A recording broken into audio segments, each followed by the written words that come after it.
எண்ணெய் கத்திரிக்காய் குழம்பு எப்படி வைக்கிறதுன்னு பார்க்கலாம். நான் சின்ன சைஸ் கத்திரிக்காய் நல்லா பிஞ்சு காயாக எடுத்து ஒரு 7லேருந்து 8 கத்திரிக்காய் நல்லா கழுவிட்டு இந்த மாதிரி மேலேருந்து கீற்று போட்டு வச்சுருக்கேன். 4 பீஸ் 5 பீஸாக கத்தியில் கீறிக்கோங்க. கீறிட்டு ஒரு கடாய் அடுப்பில் வச்சுட்டு ஒரு 1½ ஸ்பூன் எண்ணெய் ஊற்றி அந்த கத்திரிக்காயை போட்டு வதக்கிக்கலாம். நல்லா சிம்மில் வச்சு இந்த அளவுக்கு நல்லா வதக்கிக்கோங்க. ஃபுல்லாக அந்த கத்திரிக்காயோட மேலே கலர்லாம் மாறி இந்த அளவுக்கு வதக்கின உடனே தனியாக ஒரு பிளேட்டில் எடுத்து வச்சிடலாம். இப்போ அதே கடாயில் ஒரு 2 ஸ்பூன் கடலெண்ணெய், 2 ஸ்பூன் நல்லெண்ணெய். புளிக்குழம்புக்கு நல்லெண்ணெய் ஊற்றுங்க, அப்போ தான் நல்லாயிருக்கும், டேஸ்ட்டாகவும் இருக்கும். ஒரு 1/2 ஸ்பூன் கடுகு போட்டிருக்கேன். கடுகு பொரிஞ்ச உடனே வெந்தயம் ஒரு 1/2 ஸ்பூன் சேர்த்துக்கிறேன். வெந்தயமும் நல்லா பொரியட்டும். இப்போது 1/2 ஸ்பூன் பெருங்காயத்தூள் சேர்த்துருக்கேன். பெருங்காயம் பொரிஞ்சதுக்கப்புறம் பூண்டு ஒரு 10 பல் உரித்து வச்சுருக்கேன், அதையும் சேர்த்துக்கலாம். பூண்டு நல்லா பொரிஞ்சு வரட்டும். இப்போ சின்ன வெங்காயம் 20லேருந்து 30 வெங்காயம் இந்த மாதிரி 2ஆக கட் பண்ணி வச்சுருக்கேன். சின்ன வெங்காயம் இல்லைன்னா பெரிய வெங்காயம் போட்டுக்கலாம். சின்ன வெங்காயம் போட்டால் இந்த குழம்புக்கு நல்லா டேஸ்ட்டாக இருக்கும். வெங்காயம் எந்த அளவுக்கு வதங்கி வரட்டும். ஒரு 2 சின்ன தக்காளி எடுத்துக்க மிக்ஸி ஜாரில் இந்த அளவுக்கு கொரகொரப்பாக அடித்து வச்சுருக்கேன்.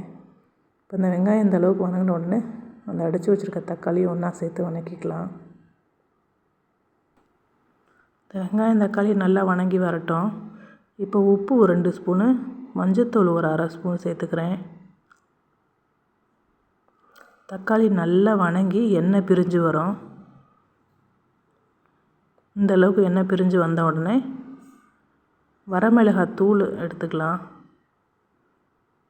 வரமிளகாத்தூள் சின்ன ஸ்பூனில் ஒரு 1½ ஸ்பூன் சேர்த்துருக்கேன்.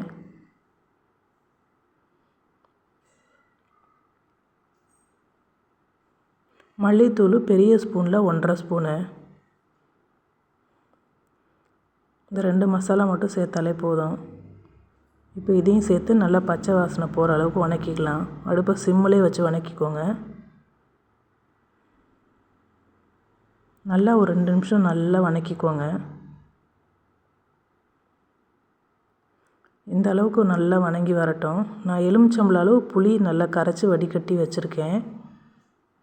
அந்த புளி கரைசலையும் இப்போ இதில் சேர்த்துக்கலாம்.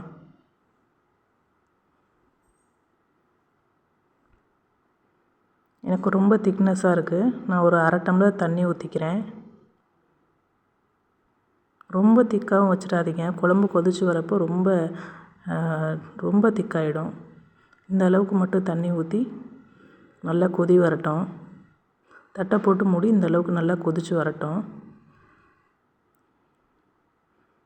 நல்லா இந்த அளவுக்கு கொதித்து லைட்டாக இந்த அளவுக்கு திக்னஸ் வந்துடும். அதுக்கப்புறம் தான் கத்திரிக்காய் சேர்க்கணும். இப்போ வதக்கி வச்சுருக்க கத்திரிக்காயும் ஒன்றா சேர்த்துக்கலாம்.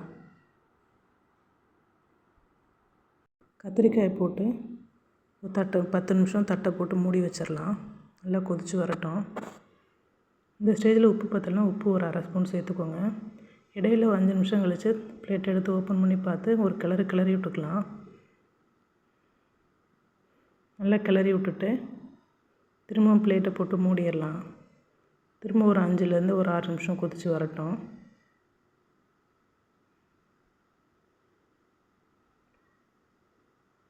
நல்லா கொதித்து வரட்டும்.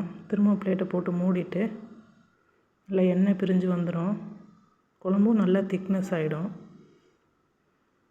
அவ்வளோதாங்க, கத்திரிக்காய் குழம்பு ரெடி ஆயிடுச்சு. வாங்க சாப்பிட்லாம். சுட சுட சாதம் வச்சு சாப்பிடுங்க, செம்ம டேஸ்ட்டாக இருக்கும். ட்ரை பண்ணி பாருங்கள். தேங்க்யூ.